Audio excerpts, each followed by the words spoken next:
والصلاة والسلام على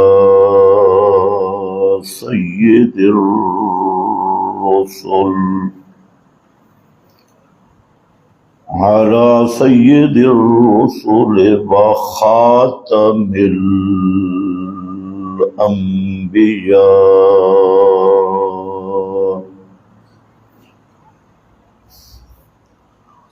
أما بعد فأعوذ بالله من الشيطان الرجيم. بسم الله الرحمن الرحيم.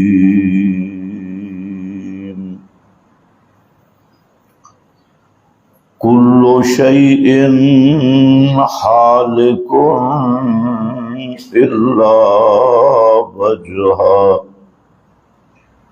له الحكم وإليه ترجعون. سبحان ربك رب العزة عما يصفون وسلام على المرسلين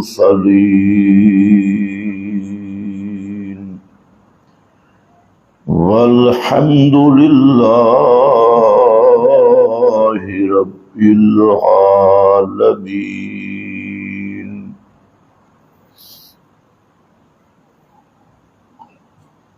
انتہائی قابل قدر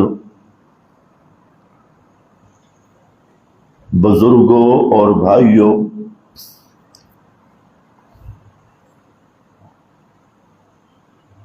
اللہ رب العزت نے جو سلسلہ انبیاء کرام علیہم السلام شروع فرمایا تو تمام انبیاء کی دعوت وہ یہی رہی، لا الہ الا اللہ. آپ حضرات بارہا مختلف عنوانات سے اس مسئلہ کو سن چکے ہو کہ سب نبیوں کا اجماعی مسئلہ، اتفاقی مسئلہ، اور امام الانبیاء صلی اللہ علیہ وسلم کی نبوت اور رسالت کا محور اور مرکز یہی رہا، لا الہ الا اللہ. آپ کا اعلان نبوت اسی مسئلہ پہ شروع ہوا اور 23 سال پیغمبر کریم کی زندگی کا ہر لمحہ، ہر لحظہ، ہر محنت، ہر کوشش، ہر دکھ اور ہر مصیبت، اس کا غور سے جائزہ لیا جائے تو اس کی وجہ ہی لا الہ الا اللہ کی دعوت تھی. تو میں نے گزشتہ بیان میں عرض کیا تھا نبی کریم علیہ السلام کی وفات کے متعلق چند باتیں عرض کرنی. نبی مکرم صلی اللہ علیہ وسلم کی وفات مبارکہ سے بڑی مصیبت اصحاب رسول پہ کبھی نہیں آئی. سب سے بڑی مصیبت اور سب سے بڑا امتحان جس میں صحابہ کرام کو امتحان کی بھٹی میں ڈال کے کندن بنایا گیا. اگر اصحاب پیغمبر کی زندگیوں کے سارے امتحانات مد نظر رکھے جائیں، ان امتحانات میں یہ بھی ہوا کہ بعض حضرات کے آنکھوں میں لوہے کی گرم سلاخیں پھیر کر ان کی آنکھوں کو بے نور کر دیا گیا اور بینائی ختم ہو گئی. اور ان امتحانات میں ایسا بھی ہوا کہ انگاروں پر اور عرب کی گرم ترین ریت، سنگریزوں اور پتھروں پر اس حیت پہ لٹایا گیا کہ ان کی چربیاں پگھل جاتی، چمڑیاں ادھڑ جاتی، اور پیاس اور شدت گرمی کی وجہ سے ان کے ہوش ٹھکانے نہ رہتے. اور یہ بھی امتحان ان سے لیا گیا کہ معصوم بچیوں کے سامنے ماں باپ کے نیزے مار دیے گئے، بچوں کو ذبح کیا گیا، بچے چھینے گئے، اور کوئی ایسا مصیبت دنیا کی نہیں تھی کہ اصحاب رسول کو اس سے گزرنا نہ پڑا ہو. حتیٰ کہ ایک دفعہ بعض صحابہ کرام نے نبی مکرم صلی اللہ علیہ وسلم ٹیک لگا کر تشریف فرما تھے، اور صحابی آ کر رونے لگا اور عرض کی اللہ کے محبوب، کوئی ایسا وقت بھی آئے گا کہ ہم اس خوف و ہراس اور ان تنگیوں سے نکل جائیں گے؟ ایسا وقت بھی ممکن ہے؟ یعنی آپ اندازہ کریں کہ کس حد تک ان صبر کے اور استقامت کے جبالوں کو ہلا کے رکھ دیا گیا کہ جہاں تک زبان پہ بات آئی کہ اللہ کے محبوب، اللہ کی نصرت کب آئے گی، اللہ کی مدد کب آئے گی، کب تک ہم ان مصیبت کی چکیوں میں پستے رہیں گے؟ نبی مکرم صلی اللہ علیہ وسلم نے ٹیک چھوڑ دی اور سیدھا تشریف فرما ہوئے اور فرمایا کہ تمہیں نہیں پتا ام حسبتم ان تدخلوا الجنہ، کیا تمہارا یہ گمان ہے کہ صرف ایمان کا دعویٰ کر کے جنت میں بھاگ کے چلے جائیں گے؟ آج کل تو لوگوں نے جنت سستی کی ہوئی ہے. ایک وہ پارٹی ہے استنجا کرو تو جنت کی ٹکٹ ہے، ایک وہ پارٹی ہے 12 ربیع الاول کی جھنڈیاں لگاؤ تو جنت بیڑا پار ہے، ایک وہ جماعت 10 محرم تک پٹکا کرو تو بیڑا پار. تو نبی کریم صلی اللہ علیہ وسلم نے فرمایا کہ تم سے پہلے لوگوں میں یہ بھی ہوا کہ ان کو نصف وجود تک مٹی میں گاڑ دیا جاتا اور لوہے کی کنگھیوں سے ان کی چمڑی کو ادھیڑا جاتا اور چمڑے کو اکھیڑا جاتا. اور پھر اللہ تعالیٰ نے بھی تصدیق کی، فرمایا کیا خیال ہے تمہارا کہ دعوی ایمان کے بعد بھاگ کے جنت میں چلے جاؤ گے؟ نہیں. مستہم الباساء والضراء، جو تم سے پہلے گزرے ان کو اللہ نے ایسی آزمائش کی بھٹیوں میں ڈالا. مستہم الباساء والضراء، مالوں میں امتحان، جانوں میں امتحان، جان کی بیماریاں، مالوں کی تنگیاں، یہ سب ان کو دیا گیا.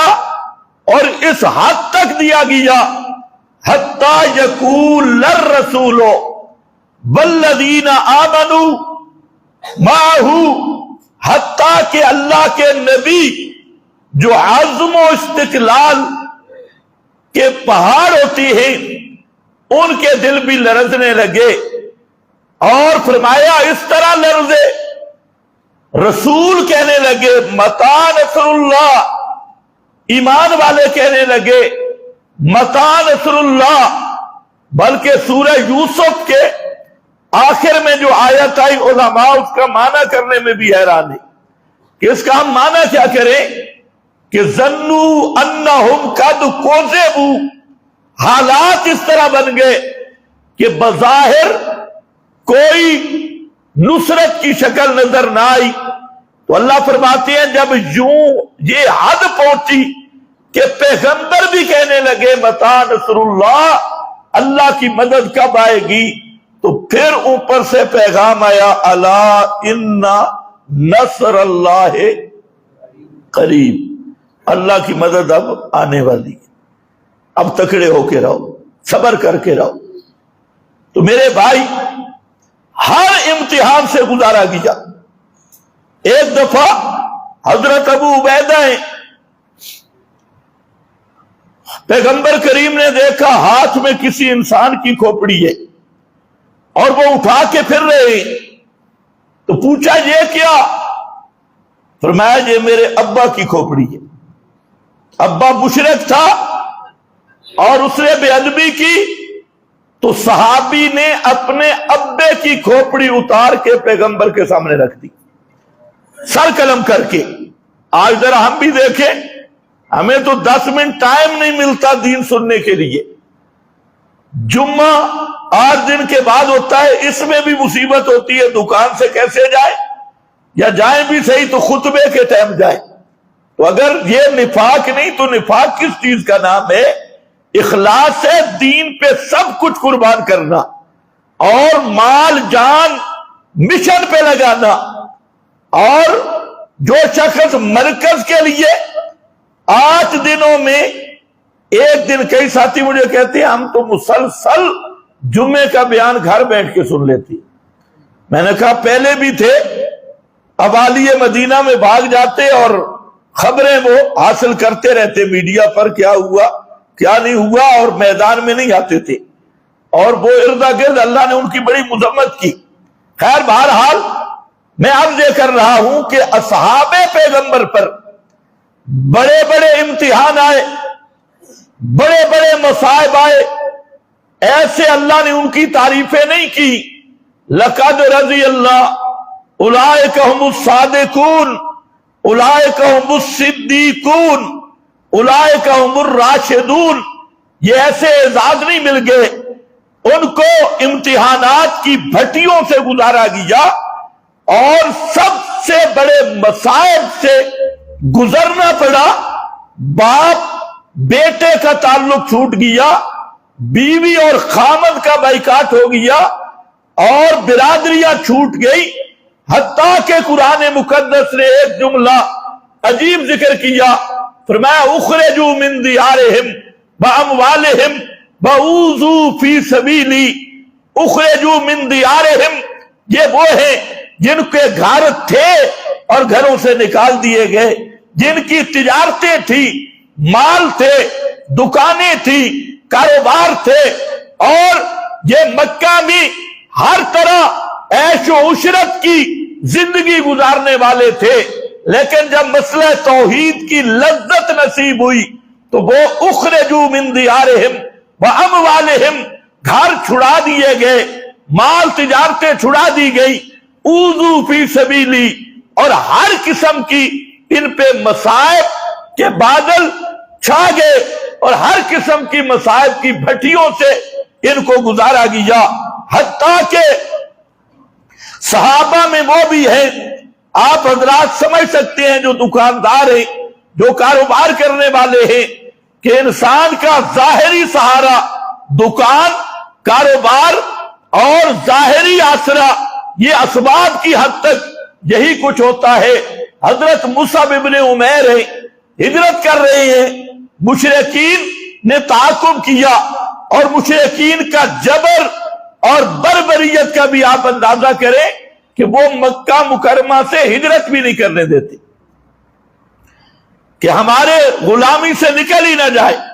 تو حضرت مصعب ابن عمیر رضی اللہ تعالیٰ عنہ، ان کے پاس ترکش میں تیر تھے، اور وہ تیروں کو لے کر، اور ایک تلوار تھی. جب مدینہ منورہ سے باہر نکلے ہجرت کے لیے، پیچھے مشرکین کا پورا دستہ ان کے پیچھے آ گیا، اور حضرت مصعب بن عمیر نے دیکھا یہ مسلح افراد، اس کو ذرا سیٹ کر، یہ مسلح افراد یہ میرا پیچھا نہیں چھوڑیں گے۔ حضرت مصعب ابن عمیر کھڑے ہوئے اور اس نے خطاب کیا، فرمایا لوگوں تم مجھے جانتے ہو کہ میں وہ تیر انداز ہوں اور ماہر آدمی ہوں کہ میرا کوئی تیر کبھی زمین پہ نہیں گرا۔ یہ میرے پاس تیر ہے، گن لو اور اپنے بندوں کو بھی گن لو جو تم آ رہے ہو، یہ تیر ایک ایک کو تو لے جائے گا۔ پھر میں اپنی تلوار سے لڑوں گا، اور تم جتنے بھی ہو تم مادی قوت کے بل بوتے پہ لڑتے ہو اور میں اللہ کی توکل پہ لڑوں گا۔ اور پھر بھی اگر تم قابو پا لیا تو ہو سکتا ہے تم مجھے گرفتار کر لو، لیکن ممکن نہیں۔ اس کا میں تمہیں ایک حل بتاتا ہوں کہ میرا پوری زندگی کا کمایا ہوا خزانہ اور پوری زندگی کا مال، میں اس کا پتہ بتا دیتا ہوں کہ وہ کہاں ہے، تم وہ مال لے لو اور مجھے محمد رسول اللہ صلی اللہ علیہ وسلم کی جانب ہجرت کرنے دو، تو سارا مال بتا دیتا ہوں، کوئی خیانت نہیں کروں گا۔ مشرکین کو اور کیا چاہیے؟ مشرک ہوتے ہی مال پرست ہے، اور جو سچا مواحد ہے وہ مال کو میل کے طور پہ استعمال کرتا ہے، وہ دن کا پجاری نہیں بنتا، پیسے کا پجاری نہیں بنتا، تھوڑا سا پیسے کا پجاری نہیں ہوتا۔ اس لیے کہ نبی پاک صلی اللہ علیہ وسلم نے فرمایا، اب بھائی آواز بڑھاؤ نہیں، صاف کرو، بڑھاؤ تو ان کے کان پھٹ جائیں گے، ان کی رعایت کرو، زیادہ آواز نہیں چاہیے، جہاں صاف کو تھوڑی سی کھولو۔ تو پیغمبر کریم نے جو تربیت کی، اس تربیت پہ آدمی آئے تو پھر مال کی حیثیت ہی نہیں رہتی، پھر ایمان قیمتی لگتا ہے۔ آپ صلی اللہ علیہ وسلم کی تربیت کا یہ حصہ ہے۔ آج ہم بھی مادہ پرستی میں چلے گئے، مال کی محبت، پیسے کی محبت، کاروبار دکانوں کی محبت، اور وہ بھی دنیاوی حظوظ کے لیے، حالانکہ یہ مسلمان کی شان ختم نہیں۔ پیغمبر کریم نے فرمایا الدنیا جیفۃ وطالبوہا کلاب، یہ دنیا جیفہ کا معنی ہوتا ہے مردار جس میں بدبو پڑ جائے، یہ بدبودار مردار ہے، اور اس کے طالب وہ کون ہے؟ کتے ہیں، طالبوہا کلاب، کلاب کلب کی جمع ہے، اس کے پیچھے لگنے والے کتے ہیں۔ اور دوسری حدیث میں ایسا عبد الدینار، عبد الدنیا، لعنت ہو جو پیسے کا پجاری ہے، لعنت ہو جو دنیا کا پجاری ہے اور پیسے روپے کے پیچھے پھر رہا ہے، رات دن 99 کے چکر پہ ایسا عبد الدینار، عبد الدنیا۔ میرے نبی نے فرمایا، اور فرمایا کہ کن فی الدنیا کأنک غریب او عابر سبیل، دنیا میں اس طرح وقت گزار جیسے راہ چلتا مسافر ہو، جیسے اجنبی پردیسی ہو یا راہ چلتا مسافر ہو، یوں کر کے دنیا میں گزار۔ پہلے سے بھی خراب ہوگی۔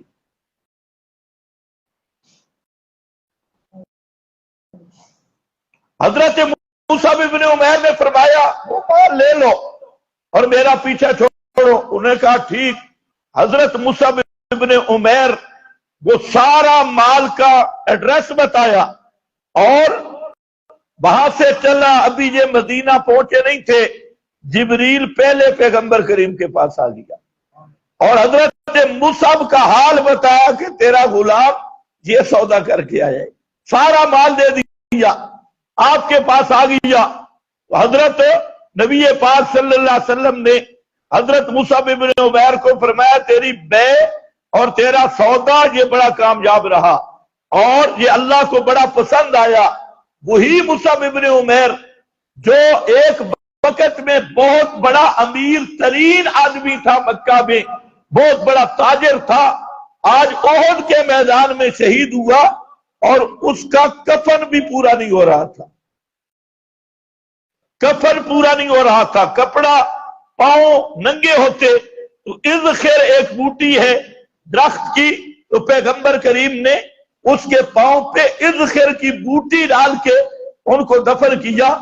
یہ وہ امتحانات تھے جو دنیا میں اصحاب پیغمبر پہ آئے، اور ایک ایک ہی داستان ایسی داستان ہے کہ بیان کرنا بھی مشکل ہے، پڑھنا بھی مشکل ہے، اور ہمارے جیسے کمزور آدمی اس کو بیان ہی نہیں کر سکتے۔ تو الغرض اوذو فی سبیلی، پیغمبر کے صحابہ کو اللہ کی توحید کے لیے مارے کھانی پڑی، وطن سے بے وطن ہونا پڑا، مال جان رشتہ دار سب کی قربانی دی، لیکن ان سارے امتحانوں سے بڑا امتحان اور بڑا حادثہ وہ پیغمبر کریم کی وفات کا حادثہ ہے۔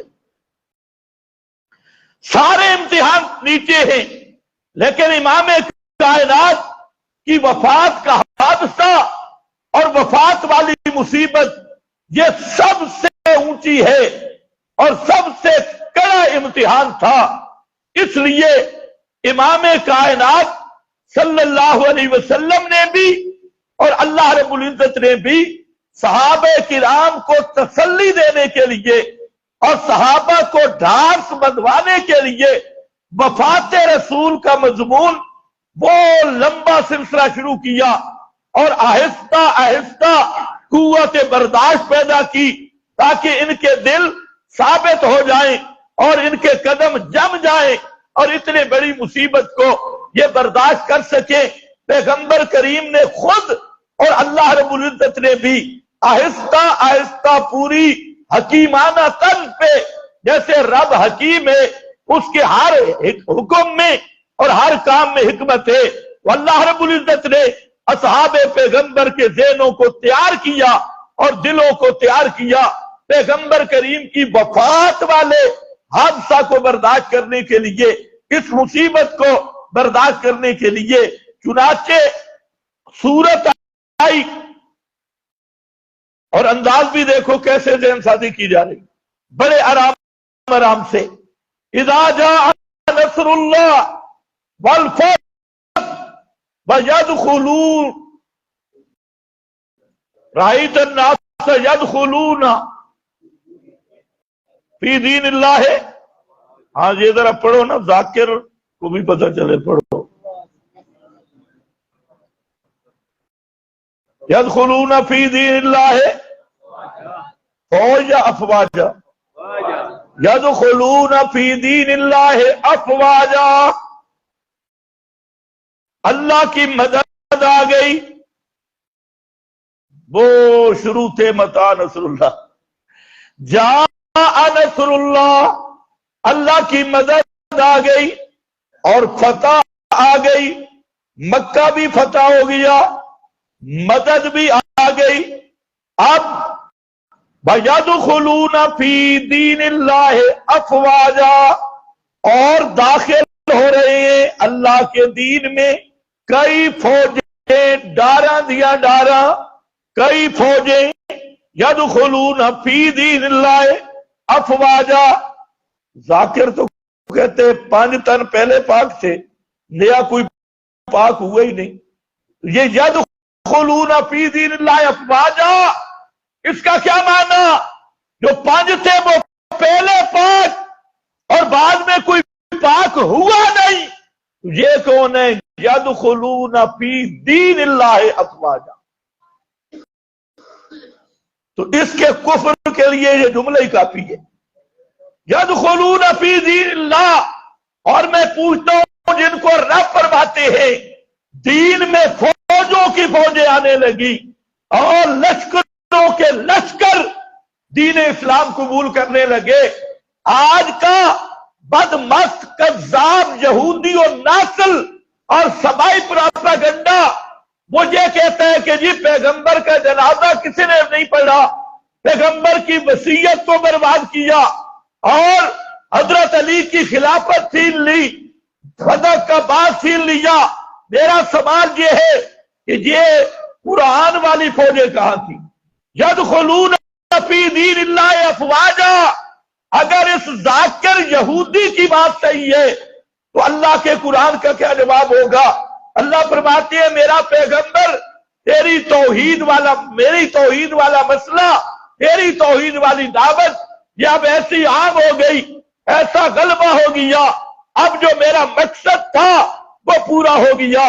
یدخلون فی دین اللہ افواجا، اب یہ کلمہ توحید کو کہ امین پیدا ہو گئے، آپ اکیلے شاہد بنا کے آپ کو بھیجا تھا، یا ایھا النبی انا ارسلناک شاہدا، اور آج ایک شاہد نہیں ہزاروں شہداء بن چکے ہیں، انتم شہداء اللہ فی الارض لتکون، فرمایا کذالک جعلنا امتا وسطا لتکونوا شہداء علی الناس، تمہیں درمیانی اور بہترین امت بنایا تاکہ تم پچھلے لوگوں پہ گواہ بن جاؤ، شہداء علی الناس۔ اور ایک معنی اس کا یہ بھی ہے کہ پیغمبر تمہاری تربیت کرے اور تم لوگوں کی تربیت کرو اور ان کو توحید کی راستے پہ لگاؤ۔ تو اذا جاء نصر اللہ، حضرت فاروق اعظم رضی اللہ تعالیٰ عنہ کی مجلس ہوتی، مجلس شورا، اور اس میں حضرت عبداللہ ابن عباس کو بٹھاتے، یہ بخاری شریف پڑھ رہا ہوں۔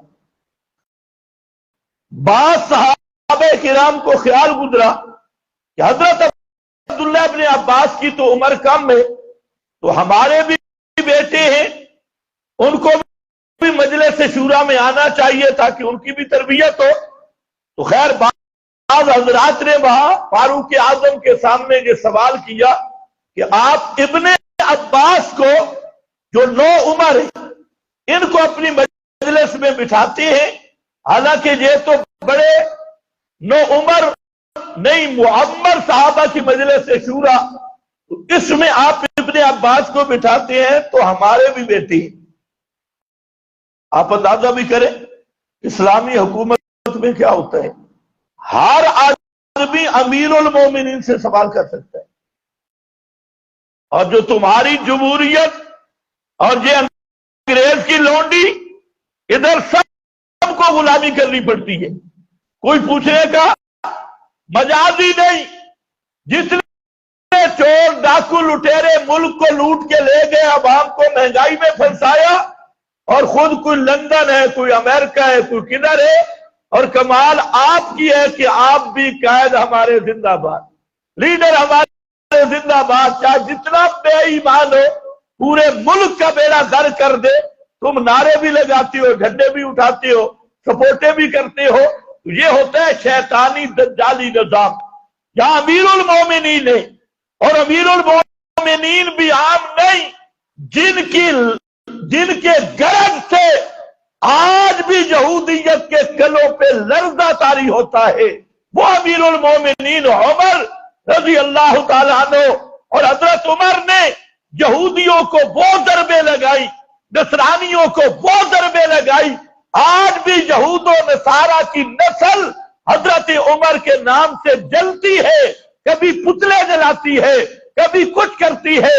تو میں کہتا ہوں کہ اے ابناء الیہود والنصارہ، تم جل جاؤ، تم مر جاؤ، تم پگھل جاؤ، فاروق اعظم دیا سٹا اوہن نہ تھوڑے بدکا پچائیں نہ تسی بتا سکتے ہو۔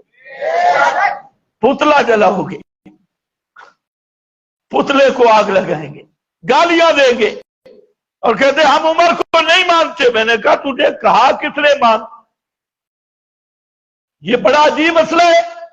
ایک پارٹی کہے نہیں ہم نے منوانا ہے، وہ کہتے ہیں میں صدیق کو نہیں مانتا، میں امی عائشہ کو امی نہیں مانتا، ادھر ایک برادری کھڑی ہے کیوں نہیں مانتا، ہم جلوس نکالیں گے، کیوں نہیں مانتا ہم وہاں کریں گے۔ میں کہتا ہوں بھائی تو نہیں مانتا تو مان بھی نہیں سکتا۔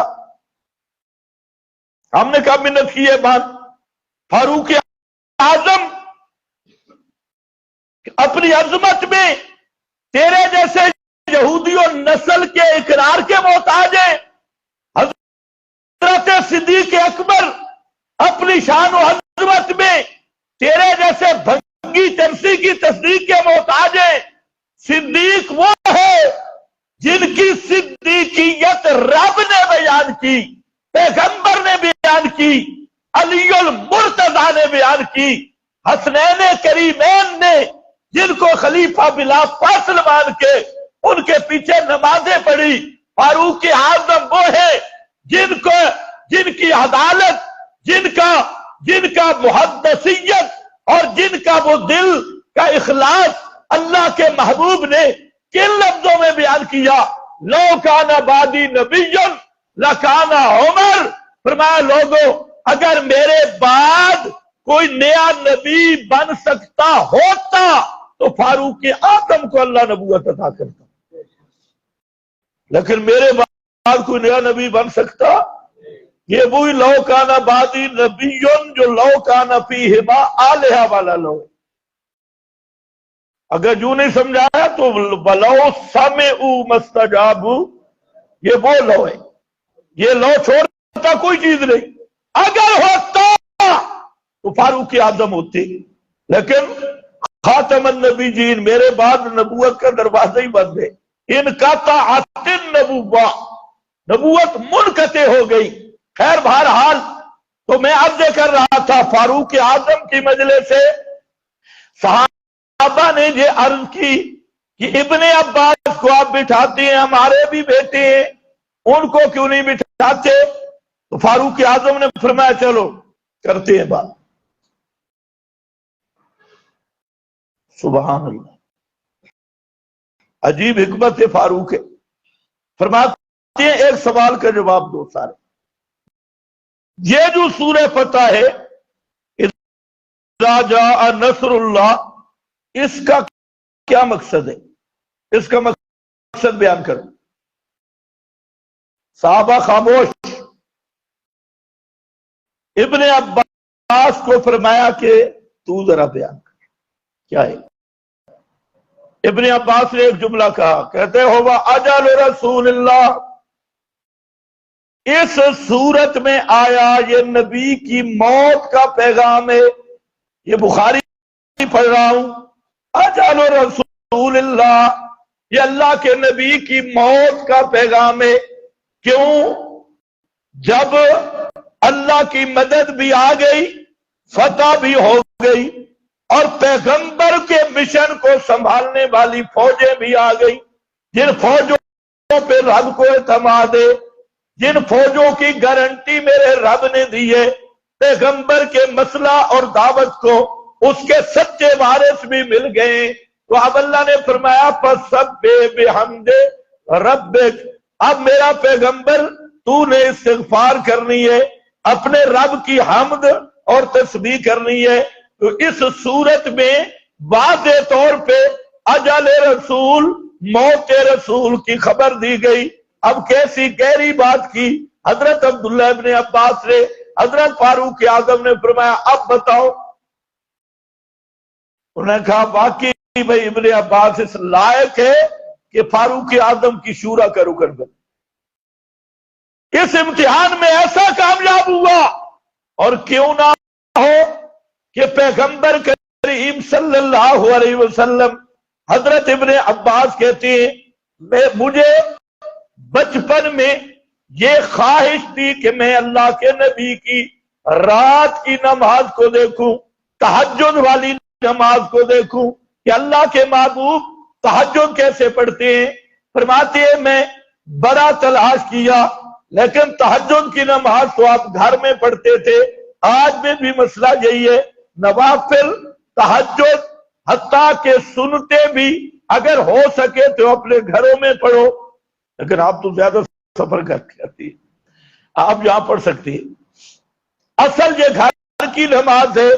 تو کہتے ہیں کہ میری خالہ حضرت میمونہ رضی اللہ تعالی عنہ، میں نے ان کی خدمت میں عرض کی کہ جب پیغمبر کریم کی آپ کے پاس باری ہو تو آپ مجھے بتانا، میں آپ کے پاس آؤں گا اور رات کو اپنے نبی کی نماز کو دیکھوں گا کہ پیغمبر کریم کیسے نمازیں پڑھتے ہیں۔ خیر حضرت میمونہ کی جب باری آئی انہوں نے بتایا، ابن عباس کہتے ہیں کہ میں بھی آ گیا اور آ کر وہاں پر سو گیا۔ اللہ کے محبوب رات کے پچھلے پہر اٹھے اور آپ نے وضو کیا اور کچھ نماز پڑھی، پھر آپ سو گئے، پھر آپ اٹھے اور وضو کے لیے۔ ابن عباس کہتے ہیں میں دیکھ رہا تھا کہ کیا معاملہ ہے، تو میں اٹھا اور جا کر لوٹا پانی کا بھر کے کودا، وہ آپ کے وضو والی جگہ پہ رکھ دیا۔ تو نبی پاک صلی اللہ علیہ وسلم نے فرمایا یہ لوٹا کس نے بھرا ہے؟ ابن عباس کہتے ہیں میں نے کہا جی میں نے بھرا ہے۔ آپ نے فرمایا اللہم علمہ الکتاب، اللہم علمہ التاویل، اللہ ابن عباس کو قرآن کا مفسر بنا دے، قرآن کا علم ابن عباس کو دے دے، علمہ التاویل۔ یہ آپ نے دعا کی۔ پھر فرماتی ہے پیغمبر کریم نے وضو کیا، میں بھی وضو کر چکا تھا، میں اللہ کے محبوب کی ایک سائڈ پہ کھڑا ہوا تو آپ نے مجھے کان سے پکڑا اور دوسری سائڈ پہ کیا۔ خیر کہتے ہیں کچھ نماز تو میں نے پڑھی لیکن کام ذرا لمبا ہے، یہ بچے تھے۔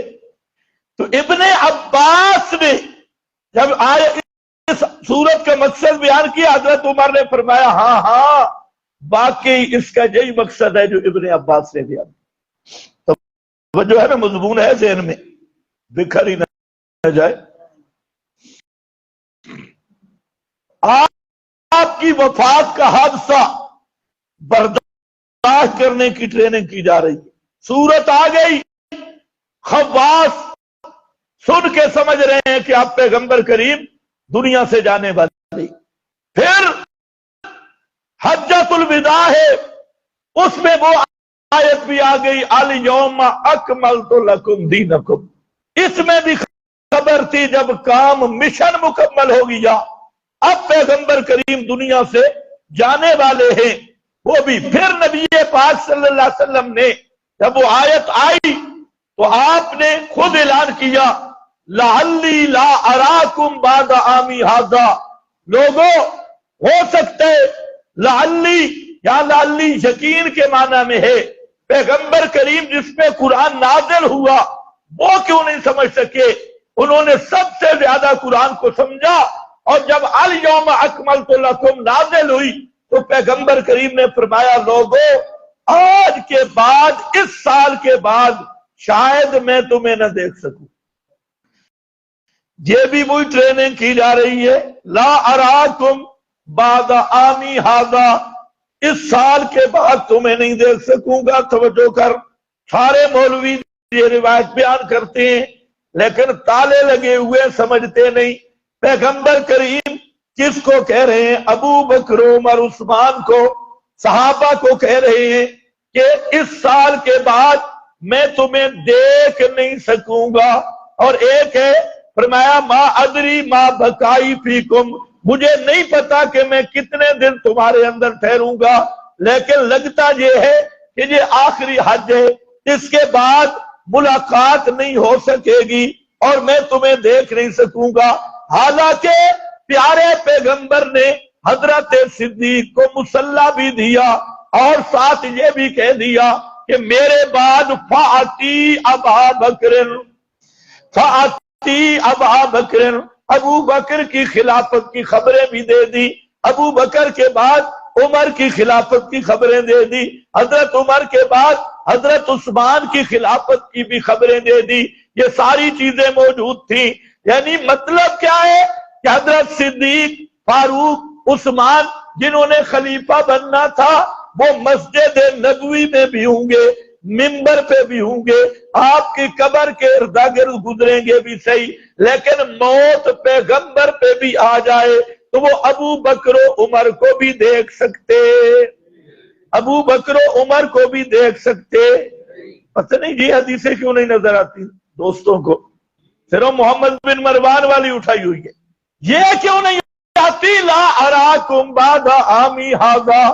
اور اسی دوران حضرت علی کو آپ نے بھیجا کسی کام پر اور پھر دعا کرنے لگے اللہم لا تمتنی حتی ترینی علی، اللہ اس وقت تک مجھے موت نہ دینا جب تک میں علی کو دیکھ نہ لوں۔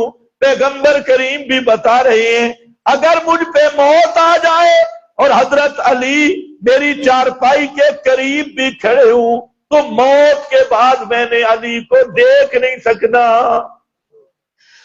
6 ایتوں میں یہ مضمون قرآن نے صراحتاً ذکر کیا، اما نُرِيَنَّكَ بَعْضَ الَّذِي نَعِدُهُمْ او نَتَوَفَّيَنَّكَ، یا تو ہم آپ کو دکھلائیں گے یا آپ کو وفات دے دیں گے، توجہ ہے، یا آپ کو دکھائیں گے یا آپ کو، کیا مطلب ہے؟ موت ہے تو رویت دیکھنا نہیں، دیکھنا ہے تو وفات نہیں۔ اما نُرِيَنَّكَ بَعْضَ الَّذِي، اگر دیکھنا ہے تو پھر وفات نہیں، وفات ہے تو دیکھنا نہیں۔ اس کو یوں سمجھو، حضرت قاضی شمس الدین صاحب رحمہ اللہ اس پر مثال دیتے تھے سمجھانے کے لیے، کہتے ہیں کہ ایک آدمی وہ ذرا بیوی سے ڈرتا تھا، کئی بیچارے غریب ہوتے ہیں، حکومت اس کی سخت تھی، وہ جب آیا بیوی کے پاس تو سالن اٹھائی، سالن میں نمک تیز تھا، اس نے کہا کہ یا میں پاگل ہوں، تو بیوی نے ڈنڈے کی طرف اشارہ کیا کہ یا میں پاگل، یا میں پاگل ہوں، یا یہ جملہ صحیح ہے؟ بولو ذرا کیا جملہ تھا؟ یا میں پاگل ہوں یا تو پاگل۔ لیکن جب ڈنڈا سامنے یا میں پاگل ہوں یا، یہ جو للڑ ہے نا یہی کمپنی ہے، یا میں پاگل ہوں یا میں پاگل ہوں، یہ یوں ہی معنی کرتے ہیں قرآن کا۔ حالانکہ جہاں تو اما نُرِيَنَّكَ بَعْضَ الَّذِي، میرے محبوب یا تو ہم آپ کو دکھلائیں گے یا آپ کو موت دے دیں گے۔ معلوم ہوتا ہے پیغمبر کریم پہ بھی موت آئے تو دنیا کی چیزوں کا دیکھنا نہیں ہوتا۔ اب روزہ نبی کا دنیا میں ہے یا کہیں آخرت میں؟ اور مدینہ دنیا میں ہے، کل یہ بھی جھگڑا پڑ جائے گا، مدینہ دنیا میں ہے یا برزخ میں؟ دنیا میں ہے یا قیامت میں؟ مدینہ دنیا میں، اور آپ کا روزہ بھی دنیا میں۔ روزے پہ جو جاتے ہیں وہ کہاں کھڑے ہوتے ہیں؟ برزخ میں یا دنیا میں؟ وہ بھی دنیا میں ہے۔ تو قرآن اور پیغمبر کی زبان کا مسئلہ یہ ہے کہ پیغمبر پہ بھی موت آ جائے تو دنیا والوں کو دیکھ نہیں سکتا۔ تو ایسے بے ایمان کو میں کیسے مسلمان مان لوں جو کہتا ہے میں کراچی سے گیا تو پیغمبر کریم مجھ سے ملاقات بھی کی اور کئی بار درس بھی لے کے آتے ہیں، اور بعض مولوی کہتے ہیں فلاں بابے نے نبی پاک سے بخاری شریف پڑھی ہے، بخاری پڑھی، ابھی بھی یہ مسلمان ہیں۔ اگر یہ مسلمان ہے تو خدا کی قسم مودی کی بھی داڑھی ان جتنی ہے، پھر مودی کا کیا قصور ہے؟ وہ بھی بارش بزرگ ہے۔ اگر ان کو مسلمان کہے تو صریح قرآن کے منکر ہے۔ مودی کی داڑھی نہیں دیکھی، سفید داڑھی ہے، اور چہرہ بھی ماشاءاللہ، چہرہ بھی ماشاءاللہ اور داڑھی بھی، اور صرف داڑھیاں چہرہ نال کام نہیں چلتا، کام بنے گا ایمان بالقرآن پہ۔ تو پیغمبر کریم نے فرمایا لا اراکم بعد عامی ھذا، یہ بھی ذہن تیار کیا جا رہا ہے۔ پھر جب مدینہ منورہ کے قریب پہنچے، خم غدیر پہ کھڑے ہو گئے، اور وہاں پر پھر صحابہ کا یہی ذہن بنایا ایھا الناس انما انا بشر یوشک ان یاتینی رسول ربی۔ میرا خیال ہے یہ خطبہ آپ کو بھی کسی نے نہیں سنایا، غدیر خم، خطبہ غدیر یہ ایھا الناس، اے لوگو، انما انا بشر، میں ایک بشر ہوں، یوشک ان یاتینی رسول ربی، قریب ہے کہ اللہ کا وہ پیغام لینے والا فرشتہ جو سب کی روحوں کو نکالتا ہے وہ میرے پاس آ جائے۔ اس لیے تعلم الفرائض وعلمہ الناس، دوسری حدیث میں ہے تعلم المناسک وعلمہ الناس، فرمایا لوگوں فرائض سیکھ لو اور نمازیں سیکھ لو، حج سیکھ لو، اور فرمایا ترکت فیکم امرین، دو چیزیں تمہارے اندر چھوڑ کے جا رہا ہوں، اولہما کتاب اللہ، سب سے پہلی چیز کتاب اللہ ہے، اور دوسری کیا ہے؟ سنتی، سنتی، یہاں مار کا زور لگاتی ہیں اطراتی، حالانکہ حدیث میں اس طرح نہیں ہے، اطراتی اگر ہو بھی صحیح، دیکھو اب ہم تو جھگڑے چھوڑ بیٹھے ہیں، جھگڑے ہیں نہیں، ہم چلو اطراتی مان لو، ہے سنتی، تم اطراتی مان لو، بھاگو گے کہاں؟ اور اطرت میں کون ہے؟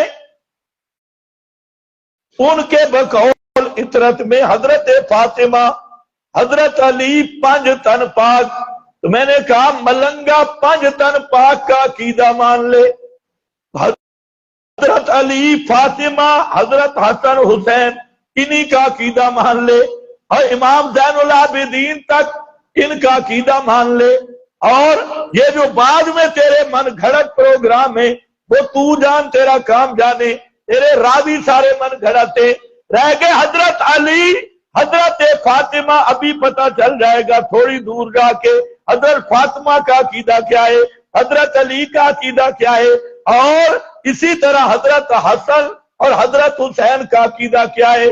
پوری کائنات کے فرقوں کو چیلنج کر رہا ہوں، کعبہ کے رب کی قسم، علی، فاطمہ، حضرت حسن حسین، ان کا عقیدہ بالکل وہی ہے جو آج اشاعت التوحید بیان کر رہی ہے، صرف لوگ ان کے ناموں پہ تجارت کرتی ہیں۔ عقیدہ تے ماننا علی دا، عقیدہ تے ماننا حضرت فاطمہ کا، عقیدہ تو ماننا حضرت حسن اور حضرت حسین کا، تو حضرت حسین کے عقیدے کا بھی غدار ہے، حضرت فاطمہ تو زہرا کے عقیدے کا بھی غدار ہے، اور نالیک جب تو ان کا عقیدہ نہیں مانتا پھر تو پانچ تنی کیسے بن گیا؟ میں پانچ تنی ہوں، تو پانچ تنی نہیں، تو گانج تنی ہے، یہ پانچ تن نہیں، تو گانج تنی ہے، پانچ تن جن کو تو کہتا ہے وہ امام ابو بکر کو مانتی، امام فاروق اعظم کو مانتی، امام عثمان کو مانتی، جن کو تو حسنین کہتا ہے وہ میرے عثمان کے چوکیدار بن کے کھڑے ہیں، جن کو تو شہید کربلا کہتا ہے، اٹھا کربلا کے شہداء کے نام، آج نوجوانوں کو کہتا ہوں گوگل سرچ کر لے اور اوپر لکھے شہداء کربلا کے نام، اور وہاں پر تین نہ عمر نہ نکلے، عثمان، ابو بکر نہ نکلے جو شہداء کربلا کے اندر تھے، عثمان بن علی بھی موجود ہے، عمر بن علی بھی موجود ہے، ابو بکر بن علی بھی موجود ہے۔ اب اس چرسی سے پوچھ تو کیوں چھپاتا ہے؟ ان شہیدوں کے نام ذرا لکھنا، اوپر تو نے علم لگایا جھنڈا یا غازی عباس، ادھر لکھنا یا غازی ابا بکر، لکھنا یا ابا بکر یا عمر یا عثمان، تیرے پورے مذہب کا پول کھل جائے۔ اب ذرا آپ بتا دیں کہ نام دوستوں محبوبوں کے نام پہ اولادوں کے رکھے جاتے ہیں یا دشمنوں کے نام؟ ان کو کہو تم بھی اپنے کسی بیٹے کا نام شیطان رکھ دو، ابلیس رکھ دو، اگر تم اپنے بیٹے کا نام شیطان نہیں رکھتے، ابلیس نہیں رکھتے، اگر علی کے دل میں ابو بکر کی محبت نہ ہوتی تو میرا پیر علی اپنے بیٹے کا نام ابو بکر کیوں رکھ رہا ہے، اپنے بیٹے کا نام عمر کیوں رکھ رہا ہے، اپنے بیٹے کا نام عثمان کیوں رکھ رہا ہے؟ بہرحال بات لمبی ہو جائے گی، تو اور جو اشاعت التوحید کا امتیاز ہے وہ یہ ہے کہ پیغمبر کریم قبر پہ بھی درود و سلام نہیں سنتے، درود و سلام دعائے، اور دعاؤں کو سننے والا کون ہے؟ یہی میرے پیر علی کا عقیدہ ہے، یہی حسن اور حسین کا عقیدہ ہے، اور یہی وہ تھرمامیٹر ہے جس سے مباحد اور مشرک کا چیک اپ ہوتا ہے. اگر یہاں سے پاس ہو گیا تو مباحد ہے، نہیں تو جتنی بڑی پگڑی ہو، جتنا بڑا مونچھیں صاف ہوں اور تیل تو لگے ہوں، چٹا بے ایمان زندیق ہے. اس لیے ایک پوچھ سنن سعید ابن منصور الصارم المنکی متعدد کتب میں موجود ہے. فرمایا کہ ایک آدمی حضرت نبی پاک صلی اللہ علیہ وسلم کہ روزہ اقدس، روزہ تو اس وقت نہیں تھا، حضرت عائشہ کا حجرہ تھا اور حجرہ میں اینٹ نکل چکی تھی، فرجہ اور سوراخ تھا. ایک صوفی صاحب سوراخ پہ گیا، امام زین العابدین، اس کا نام بھی علی ہے، یہ حضرت حسین کا بیٹا ہے، علی بن حسین بن علی، شہید کربلا کا بیٹا علی، جس کو سجاد، یہ وہ امام ہے حضرت علی. یہ حضرت فاطمہ کے گھر روٹی کھا رہا ہے. صوفی صاحب سیدھا فرجہ پہ پہنچا، اس نے دیکھا، اس نے کہا صوفی ادھر آ. اللہ صوفیاں تو پناہ عطا فرمائے، ہر جا سے کوئی نہ کوئی رولا ہی نہ دے. فرمایا ادھر آ. صوفی آ گیا، روٹی کھانی ہے. تغذا ما قال اللہ، اس نے کہا نہیں. فرمایا اے بتا بھئی ادھر کیوں گیا تھا، اندازہ کر ذرا وہاں کیوں گیا تھا. کہتے جی خدا کی قسم میں صرف صلاۃ و سلام پڑھنے گیا اور کوئی مقصد نہیں تھا، صلاۃ و سلام پڑھنے گیا تھا. حضرت علی نے کہا، علی بن حسین نے، وہاں کیوں گیا تھا؟ وہ جو سوراخ پہ منہ رکھ کے کھڑا تھا، جو اینٹ نکلی ہوئی تھی حجرہ کی، وہاں کیوں گیا؟ اس نے کہا خدا کی قسم میں صرف صلاۃ و سلام پڑھنے گیا. فرمایا سن، مجھے میرے باپ حسین نے بیان کیا، حدثنی ابی، شہید کربلا کے ذرا ماننا، دیکھا میں تینوں جھوٹا رومن والے آ، ذرا عقیدہ تے ماننا. حدثنی ابی، مجھے میرے باپ حضرت حسین نے بیان کیا. قال حدثنی جدی، اور وہ فرماتے ہیں کہ ان کو میرے دادا اور ان کے باپ علی نے بیان کیا، علی شیر خدا نے، اور حضرت علی نے پیغمبر کریم سے ان کانوں سے سنا. اور آپ نے فرمایا لا تجعلوا قبری عیدا، اور لوگوں میری قبر پہ رش کرنے کی ضرورت نہیں ہے، میری قبر پہ میلہ لگانے کی ضرورت نہیں ہے، اکٹھا ہونے کی ضرورت نہیں. کیوں؟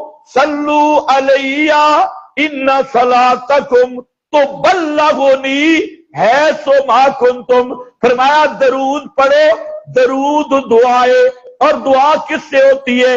رب العالمین سے. اور اس دعا کا جو نتیجہ ہے وہ رحمت ہے، وہ ثواب ہے، یہ مقبول دعا ہے. اللہ اس درود سے جو رحمت نتیجہ ہے وہ مجھ تک پہنچا دیتے ہیں، اس کا ثواب مجھے پہنچتا ہے، وہ رحمت مجھے پہنچتی ہے. اس لیے جہاں قبر پہ آنے کی ضرورت نہیں. یہ کون کہہ رہا تھا؟ بولو بولو بولو، سیدہ دا کی دئی. ہاں اے اصلی سید، اے ہور سید، او ہور سید. ہاں بابا آخرے ڈھگیاں دے چور سید. ان سیدوں کی وہ سید، حقیقی سید، نبی کی اولاد. اب صوفی نے پھر منہ ٹیڑھا کیا، حضرت جی میں خدا کی قسم سلام ہی کیا ہے، کچھ نہیں. اس نے کہا صوفی سن، ما انتم ومن بالاندلس الا سوا، تیرا پیغمبر کریم کی قبر پہ درود پڑھنا اور ایک آدمی اندلس شہر میں پڑھتا ہے، دونوں برابر. اس لیے وہاں جانے کی ضرورت ہے.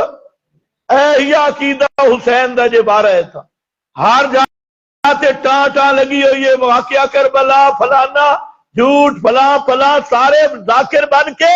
میں نے کہا ذاکر بعد میں بننا، پہلے حضرت حسین کا عقیدہ تو مان، حضرت علی کا عقیدہ مان اور حضرت علی زین العابدین کا عقیدہ مان، یہ سب قرآن پہ ایمان رکھنے والے تھے اور سب قرآن کے حافظ اور قاری تھے اور قرآن بیان کرنے والے تھے۔ یہی وجہ ہے سنی شیعہ کتب میں اتفاقی جملہ لکھا ہے، جب حضرت حسین شہید ہونے لگے تو انہوں نے آسمان کی طرف منہ اٹھایا، مدینہ کی طرف نہیں اٹھایا، آسمان کی طرف منہ اٹھا کے کہتے اللہم انتا، اللہ تو ہی ہے، انتا تو ہے رجائی، تو میری رجا امیدوں کی جگہ ہے، اور تو ہی ملجا ہے فی کل کربل و شدہ، ہر مصیبت اور ہر شدت میں یہ صرف تیری ذات ہے جو پکار کے لائق ہے۔ خیر واپس آ جا، غدیر خم پہ اعلان ہے انما انا بشر یوشک ان یاتینی رسول ربی فاجیب، ہو سکتا ہے اللہ کا فرشتہ آ جائے اور میں اس کو جواب اجابت کروں گا، مجھ پہ موت آ جائے۔ یہ ذہن سازی کی جا رہی ہے صحابہ کرام کی، سب کو اکٹھا کر کے فرمایا دو چیزیں، کتاب اللہ و سنتی، میں نے کہا اطرت کو لے لو تب بھی ہمیں بارے میں ہے، اگرچہ حدیث کے صحیح لفظ یہ نہیں ہے لیکن ہمارے بارے میں ہے، اطرت کو دیکھ لو، پیغمبر کی اولاد اور اہل بیت والا عقیدہ اشاعت التوحید کا ہے۔ حضرت عائشہ صدیقہ کا عقیدہ منصب، 2 دن پہلے مجھے ایک بزرگ نے کہا آپ خدا کے لیے ہمارے ساتھ چلیں، عظمت صحابہ میں ہمارا ساتھ دیں، ہم کانفرنس کر رہے ہیں آپ تشریف لائیں۔ میں نے کہا عظمت صحابہ بیان کرنا یہ کسی پہ احسان نہیں ہے، یہ ہمارے ایمان کا حصہ ہے، اور اللہ کے فضل سے ہم جو صحابہ کا دفاع کرتے ہیں کسی فرقے کو نصیب بھی نہیں ہوا۔ لیکن ایک بات میری یاد رکھو، میں آؤں گا بھی صحیح، عظمت صحابہ بھی بیان کروں گا اور صحابہ کا عقیدہ بھی بیان کروں گا۔ اگر اے بارے تھے میں آ جاسا نہیں، منہ ذرا لٹک گئی ہے، عظمت صحابہ تو ٹھیک ہے لیکن صحابہ کا عقیدہ بیان، ایمان سے بتاؤ کہ جو صحابہ کا عقیدہ نہیں مانتا وہ عظمت صحابہ کو کچھ لگتا ہے؟ وہ صحابہ کے نام پہ ووٹ لے نوٹ لے، وہ صحابہ کے ساتھ مخلص نہیں۔ عجیب بات ہے، جب عقیدے کی بات آئے تم ایران چلے جاتی ہو، جب عقیدہ لینا ہو محمد بن مروان سدی صغیر کبیر جیسے دجالوں سے لیتی ہو، اور جب پیسے لینے کی بات ہو تو وہاں صحابہ وہاں کنارے لگاتی ہو۔ صحابہ کے وفادار بنو، کیا میں نے جملہ کہا؟ صحابہ کا وفادار وہ ہے جو صحابہ کی عظمت پہ کٹنا بھی جانتا ہے اور صحابہ کے عقیدہ کو بھی مانتا ہے۔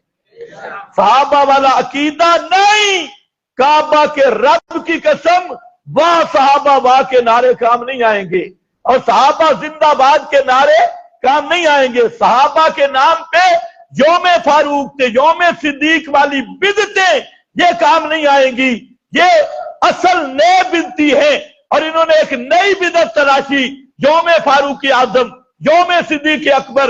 کل تک کہتے تھے میلاد منانا بدعت ہے، میلاد بدعت ہو گئی اور یوم فاروق اعظم سنت ہو گیا، یوم صدیق اکبر سنت ہو گیا۔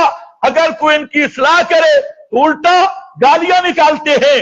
تو یاد رکھو، جس طرح پیغمبر کا دن منانا بدعت ہے، اسی طرح یوم عمر اور یوم صدیق منانا بھی بدعت ہے۔ جس طرح میلادی بدعتی ہے اس طرح یہ یومیہ بھی بدعتی ہے۔ ناراض نہ ہونا، مولا سرفراز نے بھی یہی بات کی، میں دکھا دوں گا۔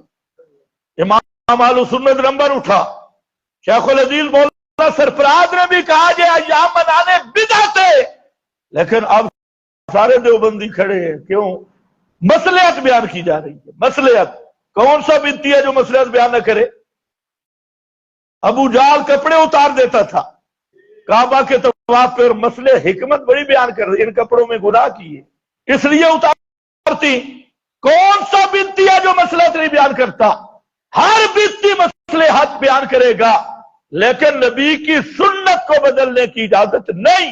صحابہ کے ایام منانا یہ صحابہ کے عقیدے سے بھی غداری ہے، صحابہ کے بدن سے بھی غداری ہے۔ اچھا خیر، ذہن تیار ہو رہا ہے۔ پھر آپ آگے مدینہ میں، مدینہ میں آپ نے نماز پڑھائی۔ صحابہ کہتے ہیں نماز کے بعد آپ نے ہماری طرف دیکھا، مڑ کر بیٹھے اور واعظ کیا، نصیحت کی، تقریر کی، تو ایسے لگتا تھا موعظۃ مودع، جیسے الوداع کرنے والے کا باز ہے۔ پیغمبر کریم صلی اللہ علیہ وسلم نے جب تقریر کی، ذرفت منہ العیون، آنکھوں سے آنسو جاری ہو گئے، وجلت منہ القلوب، دل کانپ گئے، اور ہم نے کہا اللہ کے محبوب ہمیں کچھ وصیت فرما دو، یہ کوئی آخری خطاب معلوم ہو رہا ہے، آخری تقریر معلوم ہو رہی ہے۔ نبی پاک صلی اللہ علیہ وسلم نے وصیت فرمائی، اور وصیت کیا تھی؟ فرمایا لوگو علیکم بالطاعہ، تم پہ اطاعت لازم ہے۔ بس سما بطاعت کے لفظ ہیں، کس کی؟ اپنی جماعت کے امیر کی اطاعت کرنا۔ اطاعت الامیر تم پہ ضروری ہے۔ ان کان عبدا حبشیا، اگرچہ وہ تمہارا امیر حبشی غلام ہو، یعنی شکل و صورت بھی صحیح نہ ہو، اور ہو بھی غلام، اس کی حیثیت بھی صحیح نہ ہو، بلکہ وہ امیر کوئی بھی بن جائے، اس امیر کی اطاعت کے اندر رہنا۔ یہاں یاد رکھنا، امیر کی اطاعت ہوتی ہے انتظامی امور میں۔ کس میں؟ ہاں خیال کرو، آپ میں بھی بعض کا خارجی ذہن ہے، بالکل خوارج والا، اور یہ یاد رکھے بالکل وہ ارتداد کی سرحد کے قریب خارجی ذہن پہنچ چکا ہے۔ اپنی فکر اسلام نے اس طرح آزاد نہیں کیا، شریعت کے معاملے میں پابندیاں لگائی، اور ان میں ایک یہ بھی ہے کہ اپنی جماعت کے امیر کی انتظامی امور میں کیا کرنی ہے؟ اطاعت۔ اچھا، اس کا بعض لوگوں نے سمجھا ہے ہر مسئلے میں، نہ، مسئلے میں کتاب و سنت کی ہے۔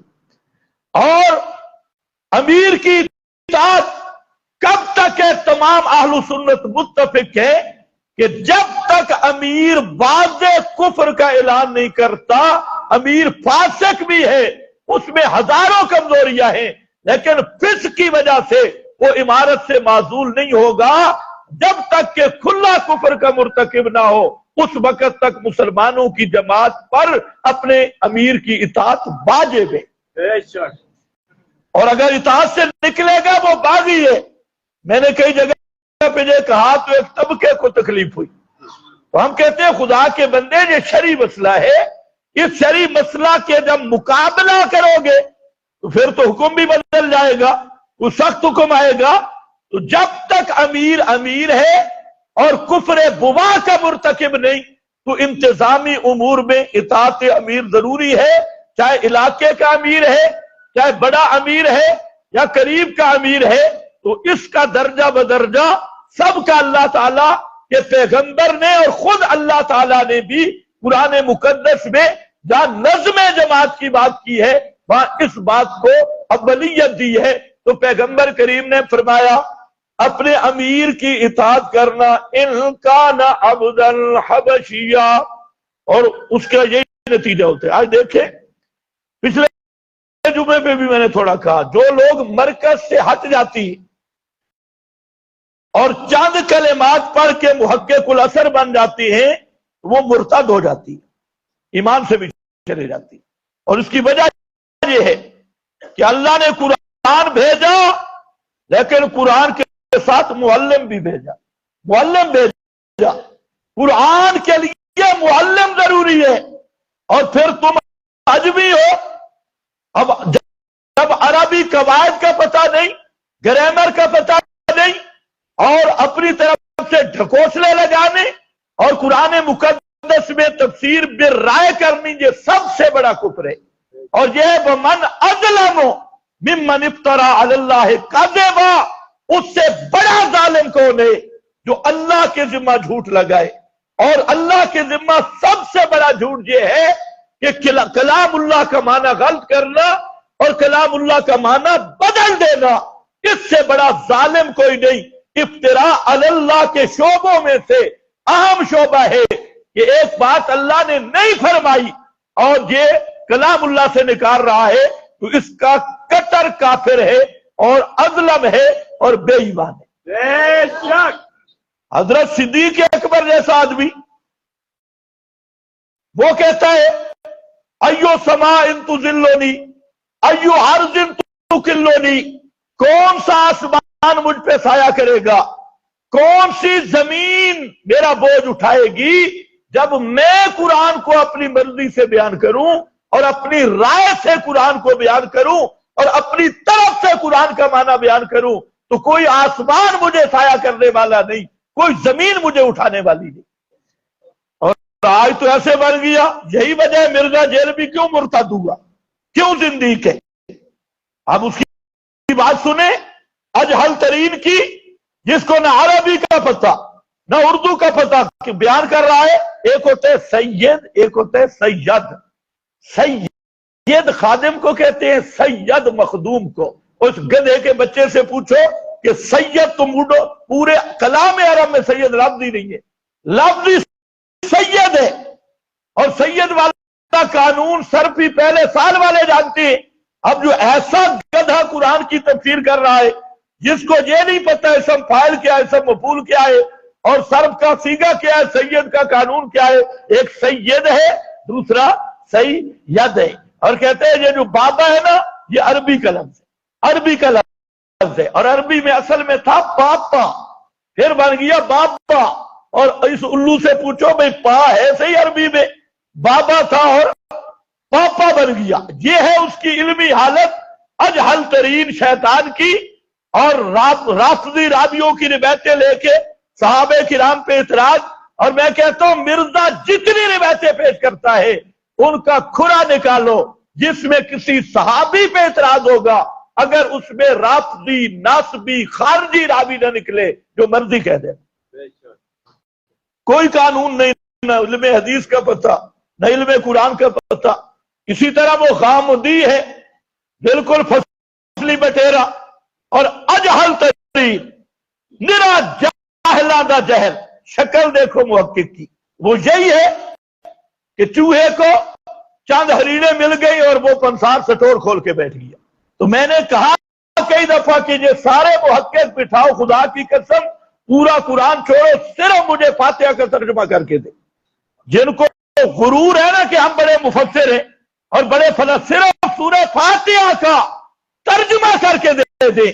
اور جس کو فاتحہ کا ترجمہ نہیں آتا وہ بکواس کرتے حضرت عائشہ کو، حضرت فاروق اعظم کو، جو قرآن پاک کی الف اور با سے بھی واقف نہیں. اور یکدم جب وہ گروہ نکلا اور جی حدیث کی ضرورت ہی کوئی نہیں ہے، پھر تیرے دادے کی ضرورت ہے، حدیث کی ضرورت ہی کوئی نہیں. اور جی حدیث میں تو بڑے مسائل ہیں. میں کہا وہ مسائل ذرا حل بھی تو ہو سکتی ہے نا. کون سے مسائل ہیں؟ انہوں نے مطلقاً پیغمبر کی بات کی تحقیر کی، حالانکہ اللہ نے قرآن بھیجا، ساتھ نبی بھیجا. نبی کیوں آیا؟ پورا لِتُبَيِّنَ لِلنَّاسِ، نبی آئے قرآن کی تفسیر کرنے کے لیے. ورنہ اللہ ہر عربی کو ایک نسخہ دے دیتا قرآن کا اور ہر عربی کو کہتا اپنی مرضی سے مانا کر. پھر پیغمبر کا پابند کیوں کیا؟ کیوں فرمایا اطیعوا اللہ واطیعوا، آگے ذرا جملہ خطرناک نے، واللہ لا یحب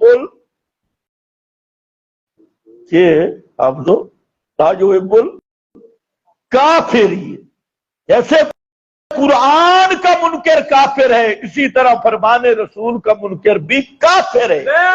اور اس پر فتویٰ میں نہیں دے رہا، قرآن دے رہا ہے، قرآن دے رہا ہے. اسی طرح بعض جاہل اٹھے، انہوں نے کہا حضرت عیسیٰ فوت ہو گئے. اچھا کس نے آپ کو اطلاع دی فوت ہو گئے؟ کوئی آیت، کوئی حدیث، کوئی دلیل؟ نہیں ویسے عقل نہیں مانتا. اور لانتی تیرا عقل عقل نہیں مانتا، کہتے آسمان پہ کیسے جا سکتی ہے؟ میں نے کہا تو جہاں سے آئے وہاں سے کیسے آ سکتے ہے؟ شکر ہے تجھے سمجھ نہیں آئی۔ ثم السبیل یسرہ، وہ کوئی نکلن دی جائے نہیں، تو نکل کے آ گئی۔ اگر تو وہاں سے آ سکتا ہے تو کہنا پڑے گا یہ قادر کی قدرت ہے۔ تو حضرت عیسیٰ بھی آسمان پہ جا سکتا ہے، اور اس پہ 7 آیات قرآنیہ جن کا صحابہ سے لے کے 14 صدیوں میں، آج کے کسی چبل کی بات نہیں کر رہا، اصحاب پیغمبر سے 14 صدیوں میں ایک ہی معنی رہا کہ ان آیات کا مطلب ہے حضرت عیسیٰ کو زندہ آسمان پہ اٹھایا گیا اور پھر قرب قیامت ان کا نزول ہوگا۔ 14 صدیوں میں امت نے یہ معنی کیا، صحابہ، تابعین، تبع تابعین، تمام مفسرین، اور پیغمبر کریم کی متواتر خبر موجود ہے، اور متواتر حدیث کا منکر اسی طرح کافر ہے جیسے قرآن کی آیت کا منکر کافر ہے۔ دین کو تماشا بنا رکھا ہے، 4 ٹکے پڑے نہیں تو امام ابن تیمیہ بڑا نہیں اور امام غزالی بڑا نہیں، بالکل وہ حریروں والی بات ہے، 4 حریرہ ملی تو پر چوہا پنسار سٹور کھل گیا۔ اس لیے عقائد قرآن میں آسان ہے، وَلَقَدْ يَسَّرْنَا الْقُرْآنَ لِلذِّكْرِ، لِلذِّكْرِ عقیدے کا مسئلہ ہے، لِلذِّكْرِ، لیکن قرآن یہ بادشاہ کا کلام ہے، اس میں تو پوری زندگی بڑے بڑے مفسرین وہ ششدر رہ گئے۔ اب مصیبت ہے، ایک پارٹی وہ نکلی، انہوں نے کہا قرآن کے قریب ہی نہیں جانا، یہ تو سمجھ ہی نہیں آتا، یہ تو بڑی اوکھی کتاب ہے۔ اور اس کے مقابلے ایک وہ چبل نکلے، انہوں نے قرآن کو یہ بالکل بچوں کی کتاب بنا دیا کہ جیسے ہمارا ذہن ہو ہم اس کے اندر حل چلائیں، اور جیسے ہمارا ذہن میں آئے فطور آئے ہم اس کو قرآن کے ذمہ لگا دیں۔ یہ دونوں کفر ہے، قرآن سے روکنے والا بھی کافر ہے، اور قرآن کو بچوں کا تماشا بنانے والا اور قرآن کو تفسیر بالرائے، اپنی عقل اور رائے کے تابع، اپنی جہالت کے تابع معنی بیان کرنے والا، وہ بھی زندیق ہے، مرتد ہے، اگرچہ وہ توحید کا دعویٰ کرتا ہو۔ تھوڑی سی کڑوی بات ہے لیکن کڑوی گولی کام دیتی ہے، بات یہی ہے 100%۔ آپ کا